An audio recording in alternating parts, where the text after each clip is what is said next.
The human I and the colourful world. इसमें हम लोग ह्यूमन आई के बारे में पढ़ेंगे, अलग अलग पार्ट्स का अलग अलग फंक्शंस, और अलग अलग डिजीज़ के बारे में पढ़ेंगे, जैसे hypermetropia, myopia and so on. So first आई का स्ट्रक्चर के बारे में पढ़ेंगे तो ये आई बॉल है। आई बॉल का डायामीटर 2.3 सेंटीमीटर होता है। ये एक ह्यूमन आई एक कैमरा के जैसे काम करता है। उसमें एक लेंस है जो इमेज फॉर्म करता है रेटिना में, फिर वो ब्रेन तक जाता है और ब्रेन उसको इंटरप्रेट करता है। तो ये तो बहुत ओवरऑल था। एक एक करके अगर पार्ट्स के बारे में देखेंगे तो सबसे बाहर में आता है कॉर्निया। ये एक प्रोटेक्टिव लेयर के जैसे काम करता है और लाइट को अंदर घुसने देता है। जितना भी लाइट का बेंडिंग होता है ना, वो इस पोर्शन में ही हो जाता है, क्योंकि लाइट रिफ्रैक्ट करेगा। लेंस एक अलग मटेरियल का है और बाहर लाइट एयर में है, इस वजह से तो लाइट एंटर करेगा, बेंड करेगा। कॉर्निया सबसे आउटर कवरिंग हो गया। उसके बाद आता है आइरिस। ये देखो दिख रहा है, ये एक पतला सा मसल टाइप का है। तो और इसके बाद ये है प्यूपिल यहाँ पर। तो आइरिस ऊपर नीचे इस तरह से है और ये रहा एक जो होल है, इसको प्यूपिल बोलते हैं। तो प्यूपिल का काम है कि वो लाइट को लेंस के अंदर घुसने देता है। So pupil allows the light to enter inside the lens. What is the function of iris then? Pupil का साइज वो चेंज करता है। जैसे जब हम लोग अंधेरा में हैं तो प्यूपिल का साइज बड़ा हो जाता है, क्योंकि सराउंडिंग में रोशनी बहुत कम है। तो प्यूपिल बड़ा होगा तभी जाकर बहुत ज़्यादा लाइट अंदर घुसेगा। और जब हम लोग बहुत ब्राइट लाइट में होते हैं, जैसे धूप में होते हैं, तो बहुत सराउंडिंग में लाइट का इंटेंसिटी इज़ वेरी हाई। तो प्यूपिल का साइज स्मॉल करना होता है ताकि लिमिटेड लाइट अंदर जा पाए। तो वो भी आइरिस चेंज करता है। So basically iris changes the size of प्यूपिल। यहाँ लिखा है iris is a dark muscular diaphragm that controls the size of the pupil. Function of pupil, it regulates and controls the amount of light entering the eye. तो अभी तक हम लोग ये 3 part का फंक्शन पढ़े। फिर है आई लेंस। ये एक कन्वेक्स लेंस है, रियल और इन्वर्टेड इमेज रेटिना के ऊपर फॉर्म करता है। तो इसका मतलब अगर ये पेंसिल सीधा है तो रेटिना में इसका एक उल्टा इमेज फॉर्म होगा, और वो भी छोटा सा, इस तरह से रेटिना में फॉर्म होगा ये इमेज। तो पेंसिल हमको सीधा ही क्यों दिख रहा है? क्योंकि ऑप्टिक नर्व रेटिना का ये जो इमेज फॉर्म हुआ रेटिना में, इससे इलेक्ट्रिकल सिग्नल्स जनरेट होता है और वो सिग्नल्स ऑप्टिक नर्व के थ्रू ब्रेन तक जाता है। फिर ब्रेन उसको री इन्वर्स करता है, मतलब ऐसा इमेज था वो वापस उसको उल्टा कर देगा, तो सीधा हो गया और हम लोगों को इरेक्ट इमेज दिखता है, ब्रेन इंटरप्रेट करता है। So what is the function of retina? It acts as a screen for the lens. एक स्क्रीन के जैसे काम करता है जिसके ऊपर आकर इमेज बनेगा। देखो, retina is a delicate membrane having enormous number of light sensitive sales. ये हम लोग क्लास 8 में पढ़े थे। Rod sales and cone cells होता है। एक कलर के लिए रिस्पॉन्सिबल होता है और एक लाइट का इंटेंसिटी के लिए। तो जैसे ही इसके ऊपर इमेज बनता है, सेल्स एक्टिवेट हो जाता है और इलेक्ट्रिकल सिग्नल्स जनरेट करता है। फिर ये सिग्नल्स ब्रेन तक सेंड होता है, ब्रेन तक पहुंचता है, ब्रेन उसको इंटरप्रेट करता है और ऑब्जेक्ट के फॉर्म में हम लोगों को समझ आता है। उसके बाद है पावर ऑफ एकोमोडेशन। तो आई लेंस एक जेली के जैसा मटेरियल है, उसका कर्वेचर चेंज किया जा सकता है। जैसे ये आई लेंस है, आई लेंस को होल्ड करके रखता है इस तरह से सीलियरी मसल्स। ये सीलियरी मसल्स है। कभी कभी क्या होता है, आई लेंस इस तरह से थोड़ा सा शॉर्ट होकर ब्रॉड हो जाता है, और कभी कभी क्या होता है, वो एकदम पतला हो जाता है। ये दोनों कब होता है? सबसे पहले कैसे हुआ? क्योंकि सिलियरी मसल्स कभी कभी इसको कंप्रेस कर देता है तो ये छोटा हो जा रहा है, और सिलियरी मसल्स कभी इसको एलोंगेट कर दे रहा है तो वो पतला हो जा रहा है। कब क्या हो रहा है? तो जब हम लोग एक पास का ऑब्जेक्ट देखते हैं तो सिलियरी मसल्स कॉन्ट्रैक्ट हो जाता है, जिसकी वजह से आई लेंस का कर्वेचर बढ़ जाता है। मतलब अगर हम कुछ पास का देख रहे हैं तो मेरा आँख थोड़ा सा छोटा हो जाएगा, तो ये कंप्रेस हो रहा है, तो ये होगा nearby objects. Lens thick हो गया तो focal length F decreases. This helps us to see nearby objects. और जब हम लोग कोई चीज दूर का देखते हैं तो इस तरह से वो आई लेंस एलोंगेट हो जाता है, इसकी वजह से फोकल लेंथ इंक्रीज हो जाता है और हम लोग फार ऑफ ऑब्जेक्ट्स देख सकते हैं। ये चेंज कौन कर रहा है? ये ऑटोमेटिकली हो रहा है with the help of ciliary muscles. इसी को बोलते हैं power of accommodation. So what is power of accommodation? The ability of the eye lens to change its focal length to see nearby and far of objects is called power of accommodation. इसके बाद इसमें और कुछ कुछ नया नया terms है, जैसे least distance of vision, of distinct vision, मतलब कितना पास में ऑब्जेक्ट रहने से हम बिना किसी प्रॉब्लम के देख सकते हैं, तो वो होता है 25 सेंटीमीटर। अब अगर कोई बुक, सपोज हम 25 सेंटीमीटर, सपोज हम आई से 10 सेंटीमीटर दूर एक बुक पकड़ रखे हैं, तो हो सकता है कि वो हम पढ़ सके वो सेंटेंस, लेकिन क्या होगा, 1 मिनट 2 मिनट बाद आईज पे स्ट्रेस पड़ने लगेगा। तो आइडियल डिस्टेंस है 25 सेंटीमीटर, या तो 25 सेंटीमीटर पे या इससे दूर रख के ऑब्जेक्ट्स को रीड करना चाहिए, तो उससे आईज पे स्ट्रेन नहीं पड़ेगा। This is least distance. और फार ऑफ डिस्टेंस है इन्फिनिटी, मतलब कहाँ तक देख सकते हैं? इन्फिनिटी से इन्फिनिटी तक। तो इसका मतलब बोल सकते हैं नॉर्मल रेंज ऑफ विजन क्या है? 25 सेंटीमीटर टू इन्फिनिटी। यहाँ तक ह्यूमन आई ऑब्जेक्ट्स को देख सकता है। कभी कभी क्या होता है, ओल्ड एज में इस लेंस के ऊपर एक क्रिस्टल का एक क्रिस्टलाइन लेयर आ जाता है, वाइट, तो इससे देखने में प्रॉब्लम होता है, सब कुछ धुंधला दिखता है, वाइटिश दिखता है, उसको कैटरैक्ट बोलते हैं। वो सर्जरी के थ्रू 15 to 10 मिनट्स का सर्जरी होता है, उसके थ्रू वो ठीक किया जा सकता है।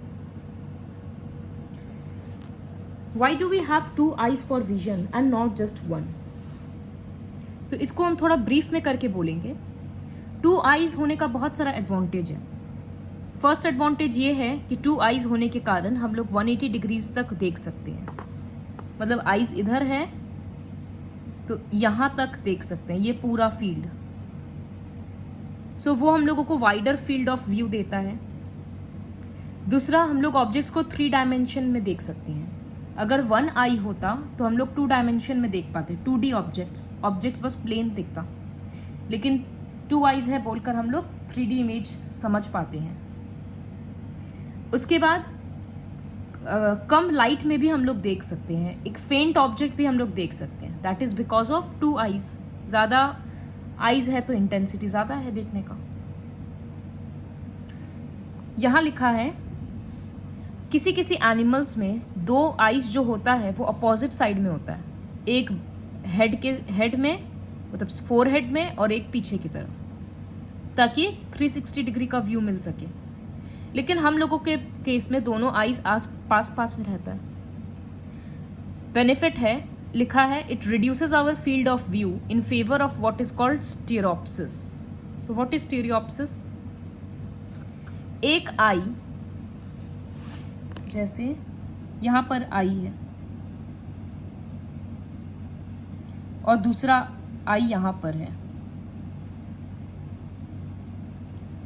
अब अगर कोई ऑब्जेक्ट यहां खड़ा है या सपोज यहां खड़ा है, तो वो दोनों आई से तो इक्वल डिस्टेंस पे नहीं है ना। एक ऑब्जेक्ट सपोज यहां है तो वो इससे इतना दूर है और इससे इतना दूर है, और हम लोगों को तो पता है कि लेंस में अगर डिस्टेंस चेंज हो जाएगा, ऑब्जेक्ट डिस्टेंस, तो इमेज डिस्टेंस भी चेंज होता है, साइज भी चेंज होता है थोड़ा बहुत। तो इसका मतलब दोनों लेंस जो है वो एक ही ऑब्जेक्ट का थोड़ा सा अलग अलग इमेज फॉर्म करता है। तो रेटिना में जो इमेज बनता है वो थोड़ा सा अलग होता है, लेकिन ब्रेन क्या करता है, उन दोनों इमेज को कंबाइन करके हम लोगों को एक ही इमेज दिखाता है। इससे क्या होता है, डिटेल्स ज्यादा अच्छे से आता है। इसको बोलते हैं स्टीरियोप्सिस, कि हम लोगों को ज्यादा डिटेल्ड इमेज दिखता है, बिकॉज 2 आईज पास है तो वो स्लाइटली डिफरेंट इमेज बनाता है जिसको ब्रेन रिकम्बाइन करता है। इसके बाद पढ़ेंगे defects of vision and their correction.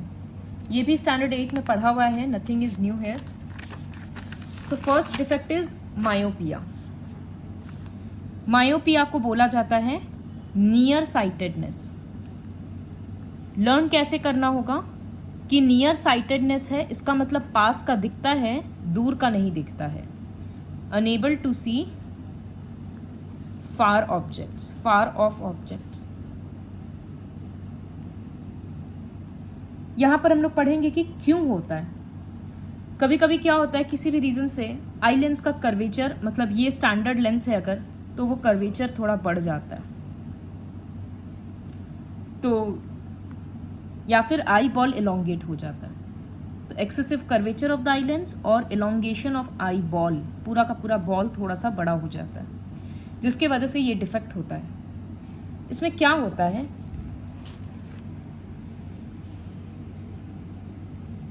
इस तरह से अगर कोई ऑब्जेक्ट सपोज यहां पर है, तो इमेज क्या होता है, रेटिना में नहीं फॉर्म होगा।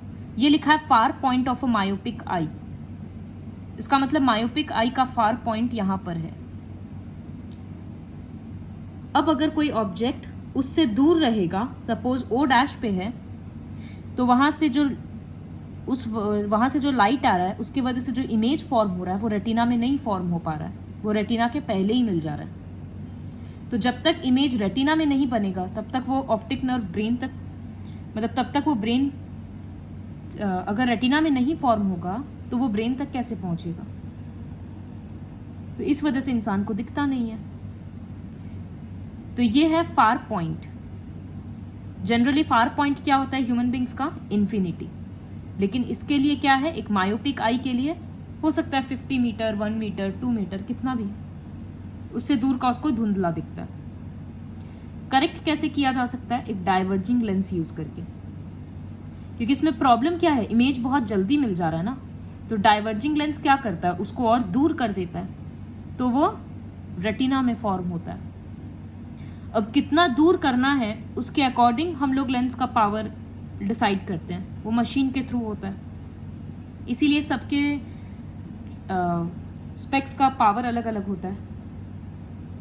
सो this is the far point of a myopic eye, मतलब इससे दूर का नहीं दिखेगा।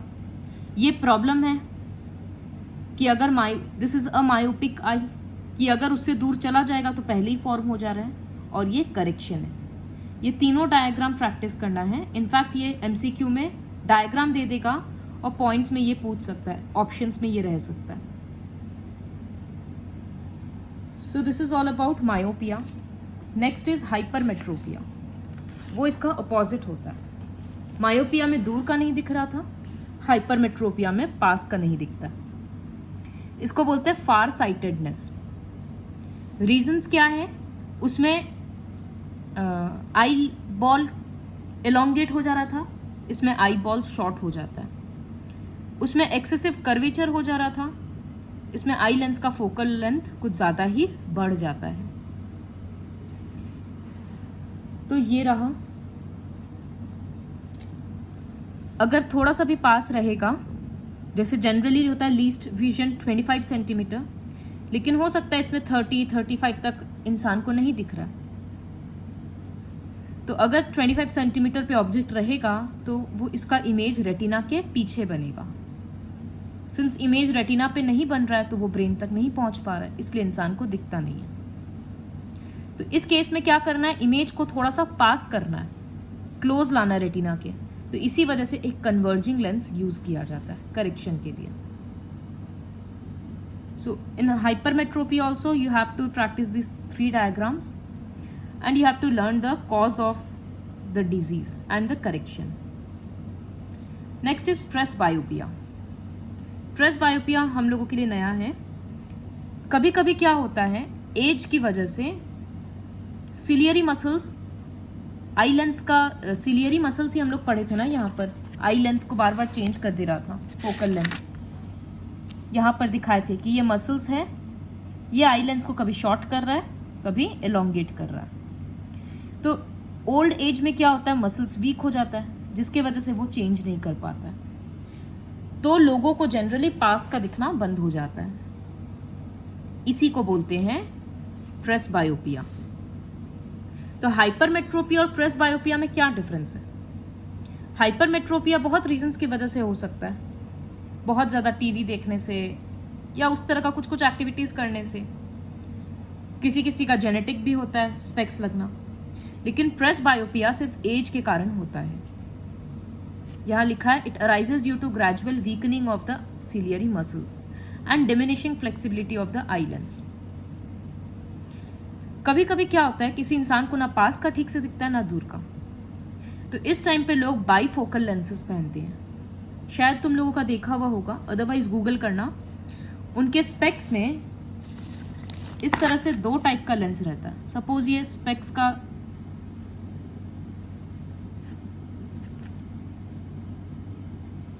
ये इस तरह से सपोज है, तो इस तरह का चश्मा रहता है वो, नीचे में एक अलग लेंस, ऊपर में एक अलग लेंस।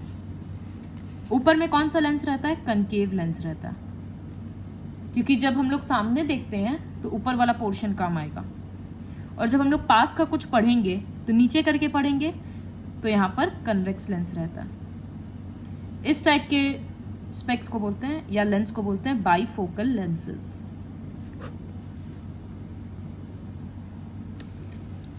ये सब जो प्रॉब्लम्स हैं, ये सब या तो स्पेक्स पहनने से भी सॉल्व किया जाता है, अदरवाइज सर्जरी के थ्रू भी करेक्ट किया जा सकता है। So this is all about the structure of the eye, power of accommodation and the various defects related to vision.